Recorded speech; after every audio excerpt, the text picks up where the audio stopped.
Hello students, आज के video lecture का हमारा टॉपिक है Microsoft word basics. Microsoft word के बारे में हम लास्ट वीडियो लेक्चर में भी पढ़ रहे थे। उसी को हम आगे आज के लेक्चर में उसी को हम आगे कंटिन्यू करने वाले हैं। लास्ट लेक्चर में हमने देखा था वर्ड क्या होता है, उसको कैसे ओपन करते हैं और फाइल को कैसे बनाते हैं, उसको कैसे सेव करते हैं, कैसे ओपन करते हैं, उसके बारे में देखा था। साथ ही साथ मैंने बताया था कि कौन कौन सी बार्स होती हैं, ये क्या होता है। इसको मैं एक बार फिर से रिवाइज करवा देती हूँ। तो सबसे ऊपर वाली जो बार होती है जहाँ पे हमारा टाइटल होता है, इसको हम टाइटल बार बोलते हैं। इसी टाइटल बार पे लेफ्ट हैंड साइड में जो कोने में ये वाले सिंबल्स हैं, ये वाले जो है इसको हम क्विक एक्सेस टूल बार बोलते हैं। और इसमें हम वो वाले टूल्स रखते हैं जिसको हम बहुत ही फ्रिक्वेंटली यूज़ में लेते हैं, ताकि हम एक क्लिक में ही उनको यूज़ में ले सकें।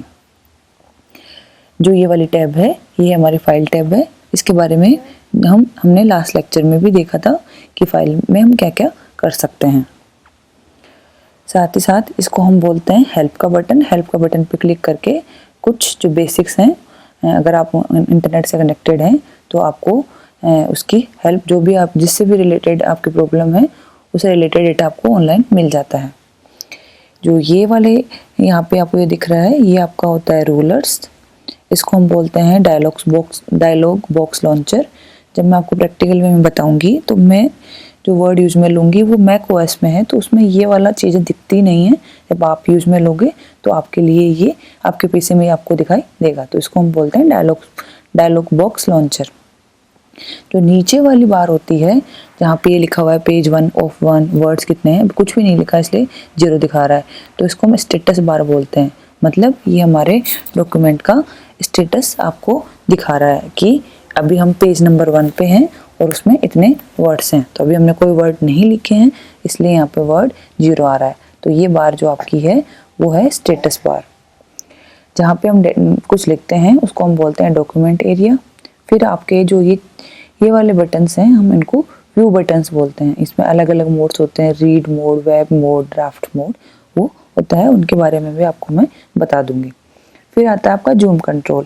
जूम कंट्रोल, इसको इधर अगर लेफ्ट हैंड साइड में करोगे तो आपका जो है जो आपका डॉक्यूमेंट है उसमें जो भी लिखा हुआ है वो छोटा होता जाएगा। और अगर राइट हैंड साइड में इसको स्क्रॉल करोगे तो ये आपका हो जाएगा बड़ा होता जाएगा, मतलब जूम होता जाएगा और बड़ा होता जाएगा। और जो यहाँ पे आपकी लेफ्ट हैंड साइड में जो ये वाली बार है, इसको हम स्क्रॉल बार बोलते हैं। इनके बारे में कुछ के बारे में हमने लास्ट लेक्चर में भी देखा था, मैंने इसको फिर से रिपीट कर दिया। फाइल टैब के बारे में हम देख चुके थे, अब हम देखेंगे होम टैब के बारे में। तो देखो, होम टैब है, जो होम टैब है इसमें सारे जो भी कमांड्स हैं उनके सबके नाम्स लिखे हुए हैं। इनको हम प्रैक्टिकली अभी करके देख लेंगे। यहाँ पे ये बी है, इसको बोल्ड बोलते हैं। आई है वो इटैलिक है। यू है वो अंडरलाइन है। अगर कुछ लिखा हुआ है उसको बीच में से काटा हुआ है तो उसको हम बोलते हैं स्ट्राइक थ्रू। नीचे कुछ लिखा हुआ है तो उसको बोलते हैं सबस्क्रिप्ट। अगर ऊपर कुछ लिखा हुआ है पावर में तो उसको हम बोलते हैं सुपर स्क्रिप्ट। यहाँ पे हैं ये टेक्स्ट इफेक्ट्स। कुछ चीज़ें जब मैं आपको बताऊंगी वहाँ मिस हो सकती हैं, क्योंकि मैंने फिर से बोला आपको मेरा अलग पीसी है तो थोड़ा इंटरफेस अलग है, पर जो आपके काम की चीज़ें मोटी मोटी वो आपका आ जाएगा। ये आपका हाइलाइटर है, ये टेक्स्ट कलर है। इसके अलावा ये ऑटोमेटेड केसेस हैं, मतलब यहाँ पे 4 केसेस होते हैं कि कैपिटल में लिखना है क्या स्मॉल में लिखना है, पहला लेटर स्मॉल में दूसरा पहला लेटर कैपिटल में दूसरा स्मॉल में कैसे लिखना है, उसके लिए ये केसेस होते हैं। ये यहाँ पे आपका फ़ॉन्ट नेम्स आते हैं, फिर यहाँ पे फ़ॉन्ट साइज़ आती है, और अगर आपने कोई फॉर्मेटिंग अप्लाई की है उसको क्लियर करना होता है तो ये क्लियर फॉर्मेटिंग का बटन्स होते हैं।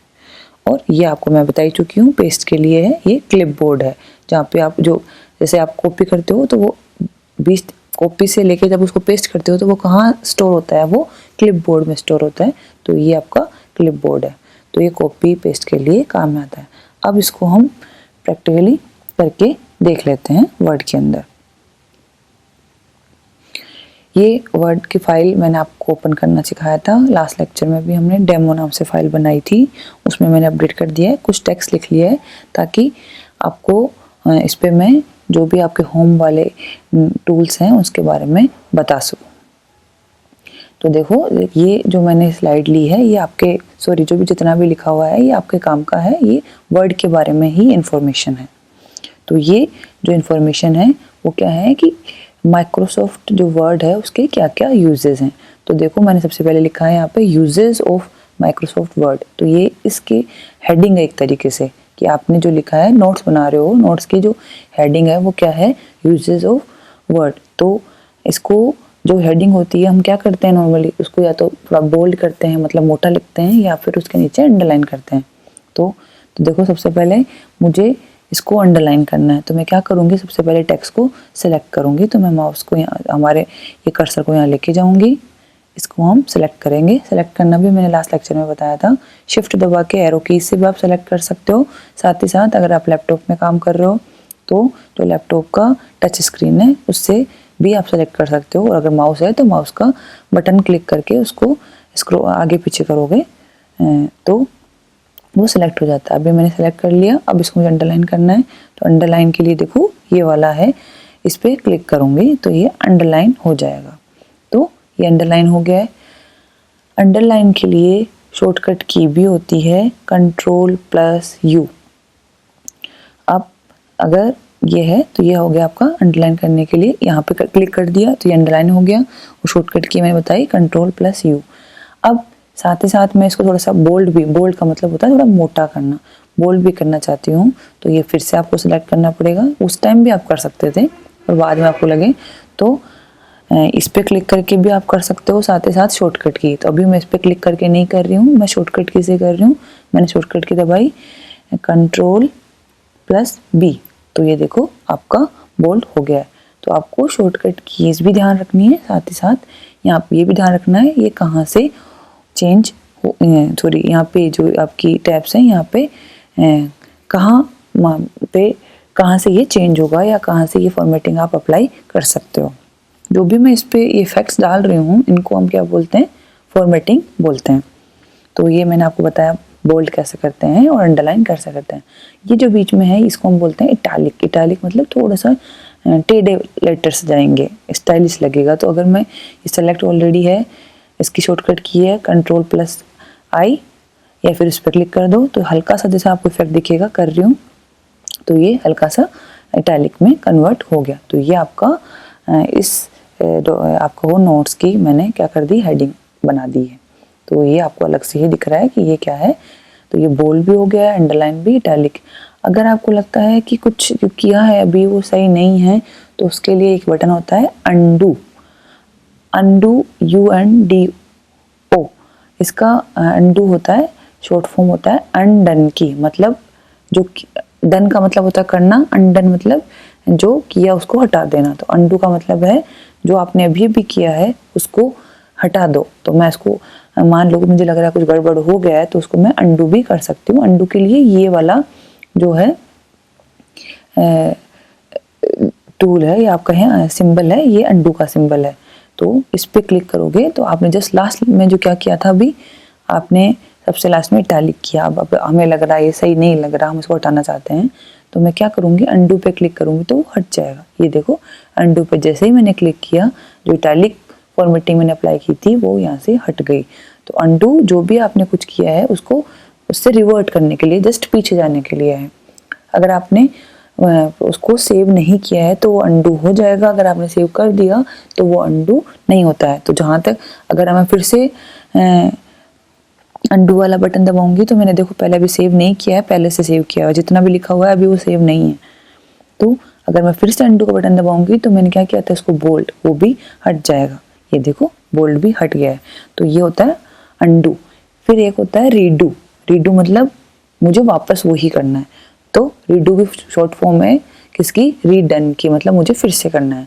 तो उसके लिए ये वाला सिंबल है। और इस पर जैसे मैं क्लिक करूंगी तो अभी मैंने हटाया था क्या, बोल्ड, और जैसे मैं रीडू पे क्लिक करूंगी तो ये बोल्ड हो जाएगा।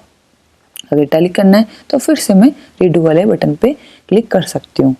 अब जो ये अंडू है और रीडू है इसकी भी शॉर्टकट की होती है।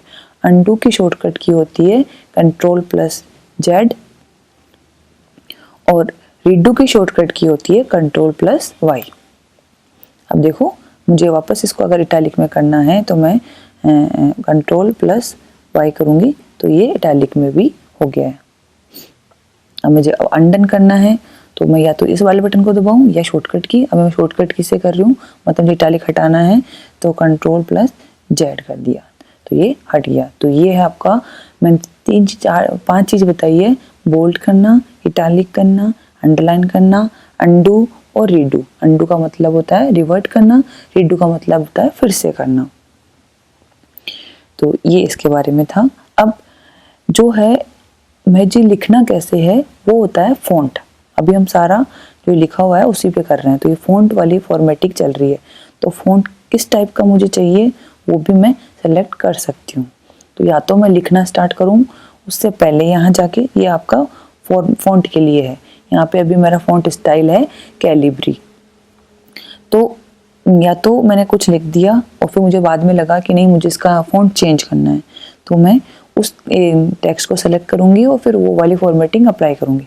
और अगर मुझे पहले से पता है कि मुझे ये करना है तो लिखने से पहले ही मैं उसको चेंज कर दूँ। जैसे मैंने लिया, अभी कैलिब्री है, अब लिया एरियल, हल्का सा माइनस डिफरेंस होता है। तो अब मैं जो भी लिखूँगी यहाँ पे वो थोड़ा सा अलग हो जाता है, वो भी मैं पूरे पे करके दिखाऊंगी तब पता चलेगा। या फिर आपको लगता है नहीं मुझे तो जो किया हुआ है, जैसे इस पे जाऊंगी तो ये ऑलरेडी देखो जैसे क्लिक किया ये कैलिब्री में, मुझे इसको पूरे को ही एरियल में करना है। तो मैं इसको जितना मान लो इतना है, इसको मैं सेलेक्ट करूंगी और फिर एरियल पे क्लिक कर दूंगी। देखो एरियल पे क्लिक किया तो हल्का सा आपको डिफरेंस दिख रहा है, ये इसका फॉन्ट स्टाइल चेंज हो गई है। जो भी आप करना चाहो यहाँ पे अलग अलग हैं, इन पे क्लिक करके देखोगे तो आपको और पता चल जाएगा। जैसे मैंने ये सेलेक्ट कर ली तो ये टेक्स्ट ऐसा हो गया। तो यहाँ पे आपके लिए बहुत सारी स्टाइल्स दी रखी हैं, या आप इसको चेंज कर करके देख सकते हो तो आपको पता चल जाएगा। ये जैसे भी आप चेंज करना चाहो, जो भी आप फॉर्मेटिंग रखना चाहते हो वो वाली फॉर्मेटिंग आप रख सकते हो।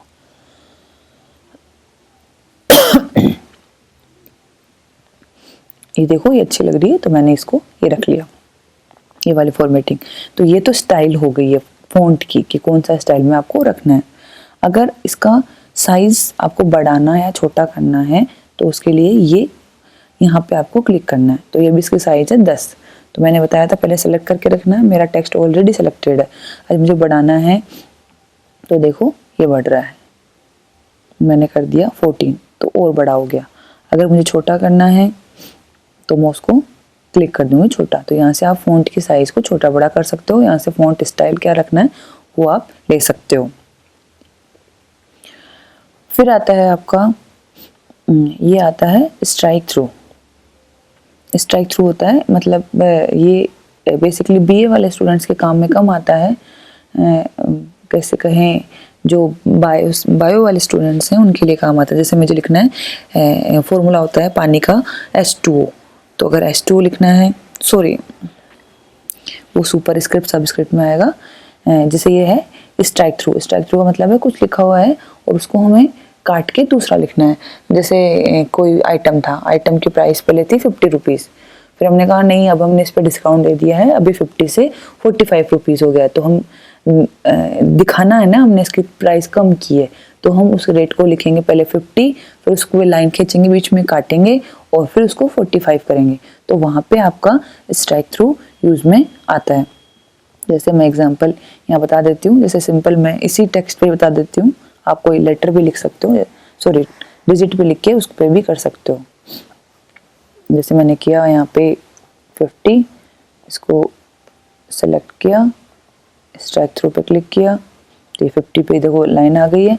और अब मैं यहाँ लिख दूँ 45, तो मतलब मेरी रेट मैंने डिस्काउंट दे दिया 50 से 45। अब आगे ये स्ट्राइक थ्रू पे क्लिक है इसलिए सब पे ही लाइन बनी रहेगी। तो अगर आपको हटाना है तो फिर से स्ट्राइक थ्रू पे, जहाँ पे करना था वहाँ तो हो गया, आगे सिंपल लिखना है तो वहाँ पे अगेन स्ट्राइक थ्रू पे क्लिक कर दो। तो ये आपका हो गया 45। तो ये आपका एग्जाम्पल था स्ट्राइक थ्रू का। ये आप अपने कभी नोट्स में यूज में लेने की, कुछ गलत हो गया मान लो ऐसे, तो उसको दिखाना, आप रिमूव नहीं करना चाहते हो बस, तो ये आप सिंपल लाइन खींच दो, ये आपने ये कर दिया।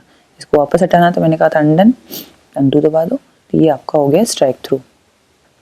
फिर आता है सबस्क्रिप्ट सुपरस्क्रिप्ट। जैसा मैंने बताया कि जैसे ऊपर या नीचे कुछ लिखना है तो वहाँ पे जैसे मुझे फॉर्मूला लगाना है तो वहाँ पे मैंने लिखा, जैसे मुझे लिखना है H2 पानी के लिए, तो मैंने यहाँ लिखा H2O। अगर मैं 2 अगर सिंपल लिखूंगी तो ये बीच में आएगा, जबकि पानी का फॉर्मूला होता है H सब स्क्रिप्ट में, मतलब नीचे 2 फिर O। तो ये कैसे होगा, मैं इसको सेलेक्ट करूंगी और इस वाले सबस्क्रिप्ट पे क्लिक कर दूंगी, तो ये देखो 2 नीचे चला गया। तो ये हो गया आपका S2, ये होता है आपका सबस्क्रिप्ट। अगर मुझे कोई फॉर्मूला लिखना है मैथ्स का, जैसे x² y², तो अगर मैं सिंपल लिखूंगी तो 2 इसके साथ में आता है, y अगर 2 लिखूं तो ये इसके साथ आता है। लेकिन मुझे इसको उसकी पावर में रखना है, तो मैं लिखने के बाद में इसको सेलेक्ट कर लूंगी और ये सुपर स्क्रिप्ट पे क्लिक कर दूंगी, जिसको लिखना है उसको सेलेक्ट कर लेंगे, तो ये सुपर स्क्रिप्ट पे चला गया। तो ये था सबस्क्रिप्ट और सुपर स्क्रिप्ट के बारे में। तो आज के लेक्चर में हमने क्या क्या देखा कि हमारा जो है उसको हम बोल्ड कैसे करते हैं, इटैलिक कैसे करते हैं, अंडरलाइन कैसे करते हैं, स्ट्राइक थ्रू क्या होता है, सबस्क्रिप्ट सुपर स्क्रिप्ट ये इनको कैसे यूज़ में लेते हैं, फ़ॉन्ट स्टाइल कैसे चेंज करते हैं, और फ़ॉन्ट की साइज़ कैसे छोटी बड़ी करते हैं, ये देखा। साथ ही साथ हमने अंडू और रीडू बटन के बारे में भी देखा। तो आज के लेक्चर के लिए इतना ही, आगे भी बहुत सारा है, उसको हम नेक्स्ट लेक्चर में देखेंगे। तो आज थैंक यू।